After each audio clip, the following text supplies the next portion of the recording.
On this week's program, Christ is born, but D&D has died. Ultra claims credit. Michael claims ownership. Rump explains that the bros are jerks for your own good.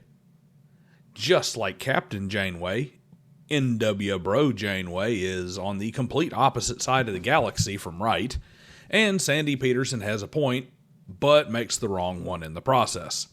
Merry Christmas, everybody, from Driving and Dragons, the channel that wants to give you all a few laughs and one of you a car. I'm Daniel, and 2,030-ish years ago, we found salvation lying in a manger. Last week, we found a steaming mound of something else one might find in a barn, courtesy of TTRPG Talking Heads on X, and no, I am not talking about frankincense. But before we unwrap this week's idiocy, let's see what's under our own tree. Corvid Codex, a pulp anthology that I hope will become a thrice annual or even quarterly publication, will be kickstarting its very first issue in January. 7 stories, 6 writers, 2 artists, all working to bring you the kind of stories that led you to the D&D table to seek your own age undreamed of between when the oceans drank Atlantis and the rise of the sands of Arius. We're printing it right here in the U.S. I have personally visited the offices of the printer right here in Birmingham, Alabama, to ensure that we can deliver the codex in both high-value, low-cost PDFs and super premium 6x9 paperback. So please be on the lookout for that Kickstarter. As always, super thanks, memberships, Patreon. That all goes to support the channel and directly to support the car giveaway project. For the low cost of free, you can hit the like button and share this video far and wide. And that hype button, if what I'm hearing is correct, the hype button here on YouTube, which you get on mobile by swiping the comments over, and it's one of the biggest things that you can do to help a smaller channel. Because from what I hear, hyping the video automatically pushes the video out to subscribers and to people who view similar content. It's kind of like going in and reposting something on a forum board to bump it back up to the top of the page. And for us little guys, that is huge. Last but not least, I have been trying to figure out how I want to handle my stream this week, since my normal day falls squarely on Christmas. So here's what I'm going to do. Since Thursday is Christmas, I'm going to punt the ball to next week, and I'm going to do an extended New Year's Eve stream. I'll see about some guests maybe, I'll do an Ask Me Anything, and I'll bust out my game prep graph, so we will do a live, no prep mapping of the level of prep needed to optimize different kinds of gameplay. So be on the lookout for that. That's all the housekeeping. Let's see what we have in the stockings of stupid this Christmas week. Thanks to Professor DM over on Dungeon Craft, we have the tried and true evergreen discussion of Is D&D Dead? It's once again populating our feeds. This isn't the first time, and spoiler, it won't be the last. Prof came out in a video and discussed numbers and business moves by WotC and the recent popularity of indie creators on his channel. Clearly, Dungeons & Dragons is a monster of the undead type, because this is the 15th or 20th time since the OGL scandal that someone with over 6 figures in the subscriber column has come out and declared that D&D is dead, yet their failing Garbaggio D&D 5.5 2024 1 D&D Safety Chair X Edition is still outselling, well, everything else. So, D&D is dead, indie games are the future. Maybe, probably not. This comment would land Professor DM himself on this list, as it is simply not supported by any real evidence. But we all know that it's hyperbole, and it's to get you to click and listen to his real points. However, Ultra-American TTRPGer did his typical bull in a china shop post first think later routine in a repost. So he gets to be featured here instead. I've been literally effing saying this for the past 3 years. Keep up with the times.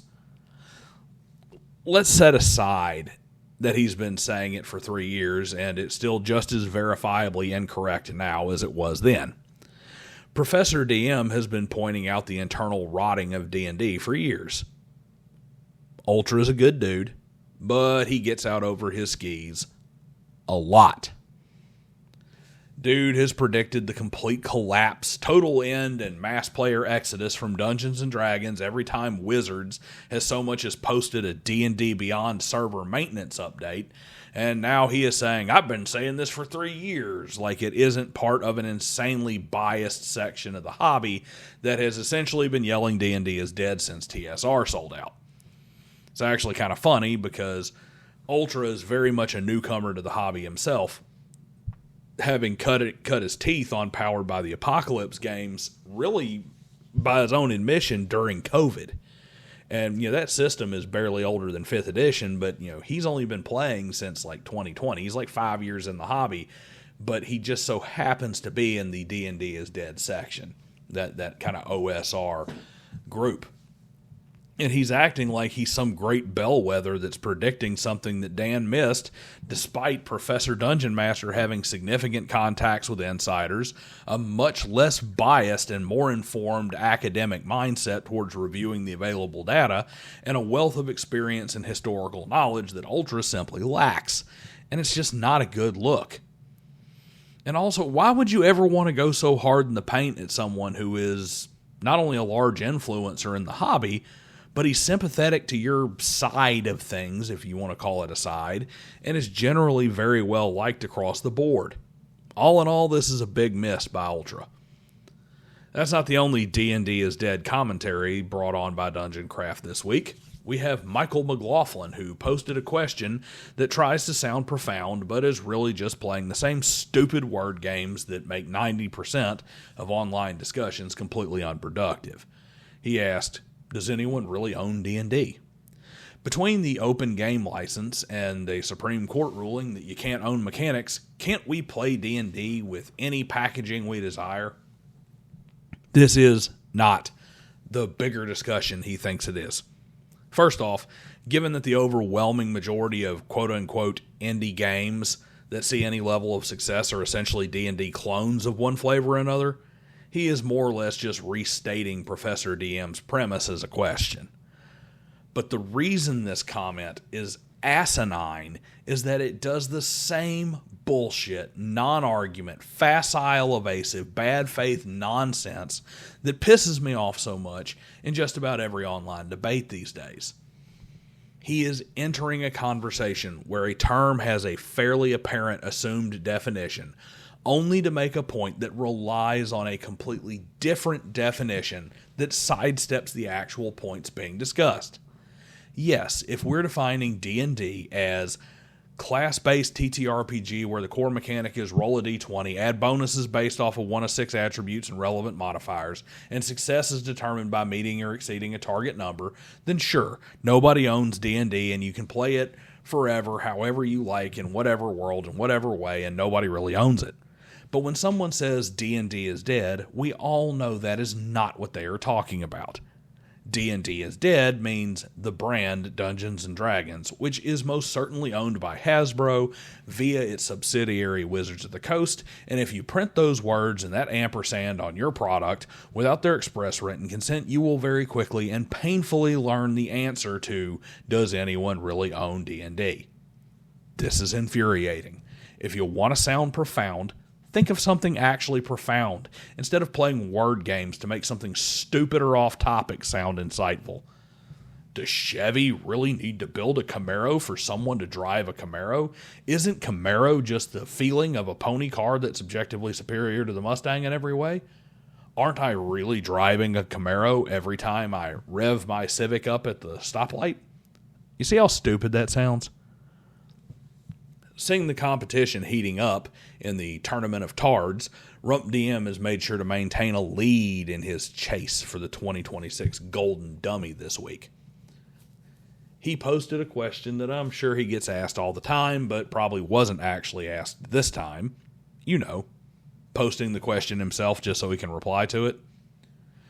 Why do you have a problem with people having fun? On second thought, I doubt he's ever actually been asked that, because that's a straw man version of several different questions he's asked often, but I digress. Point is, his answer is all about how the issue is that others don't realize how much more fun they could be having if they only learned to play their make-believe dice and monster games in the specific manner that he has brainwashed himself into believing is the most fun. This is, in a nutshell, the reason the BroSR is a counterproductive and toxic presence within the tabletop ecosystem. One true wayism. They are a fan of baseball who believes deep in their heart that they can talk someone into seeing it as the greatest game of all time, and is definitely not a slow-paced and boring thing to watch. And God forbid you say, well, I like tennis, or MMA, or boxing, or football, or auto racing better. In fact, if you mention that you like any other sport at all, even if you also enjoy baseball, you're going to get hammered with a litany of insults and reasons why you were just unenlightened, because clearly the only sport that's ever worth playing, watching, or seeing in any way is baseball, and even watching other sports is just you being stupid and not watching enough baseball.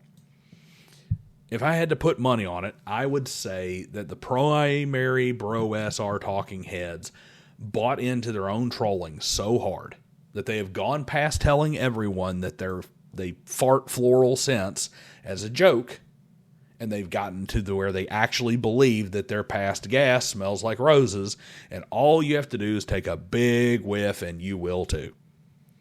Rump, the issue isn't that other people don't know that they could be having more fun.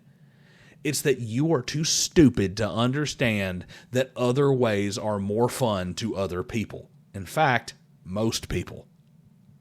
Rump may be stacking quantity this year, but the quality, or lack thereof, from BroSR land comes courtesy of NWBroJaneway.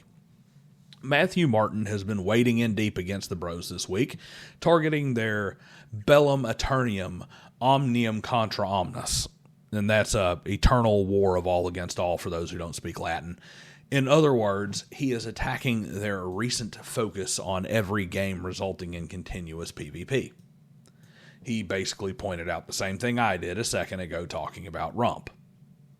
The BroSR assumes that everyone will find their style of endless PvP to be the most fun, and old Matthew, along with all of the rest of us with a functional gray matter, he finds himself unconvinced. Of course, NWBroJaneway steps in and uses the tired old BroSR tactic of completely missing the point and instead making an argument against a point that he would rather make one against. Clearly, this is ignorance because he hasn't played Braunstein, and he won't because he's afraid to be wrong. That's it. He won't do it because he's afraid, because he really cares about what you think about him on the internet. You know, speaking of Janeway, when Deep Space Nine went off the air and the only Star Trek left was Voyager, DS9 was sorely missed, but not by as much as Janeway missed the point here. The claim is that the BroSR has not made a convincing point for their case at all. Janeway's response is, well, you didn't play in our game, so you're wrong. This isn't even a you didn't try it, so how do you know argument. This is a we can't prove shit, but if you do it, we promise you won't find out that we have no proof after you already have done it our way argument. And that's just being generous. Even if you play their way and enjoy it and think it's the best way ever, that in no way proves that it's the best way for everybody else in every other kind of game.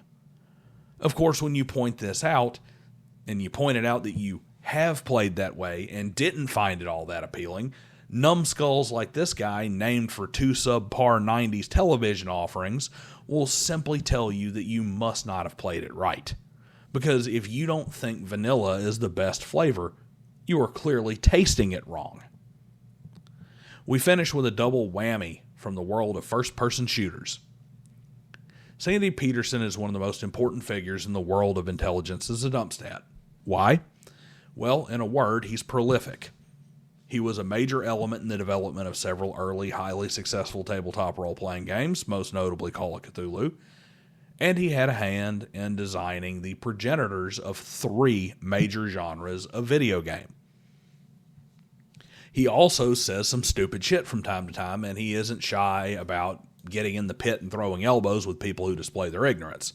So between people showing a lack of intelligence in his replies and him laying out less than well-supported opinions himself, he generates a lot of content here. So maybe I should, send him an edible arrangement or something. For those who don't know, Sandy Peterson's PC game design credentials include games like Age of Empires, Doom, and Civilization. So that's the second ever and most culturally impactful first-person shooter, one of the earliest real-time strategy games, and Civilization that is essentially the first major 4X strategy game. All 3 of these would be universally labeled as genre-defining. Well, almost universally, as Frosty, a Random X user as far as I can tell, got picked up by the account Delusional Takes for this single-digit IQ gem. Call of Duty did more for the FPS genre than Doom. This is just completely idiotic. Doom defined the genre. Doom made first-person shooters into a multiplayer battle arena game.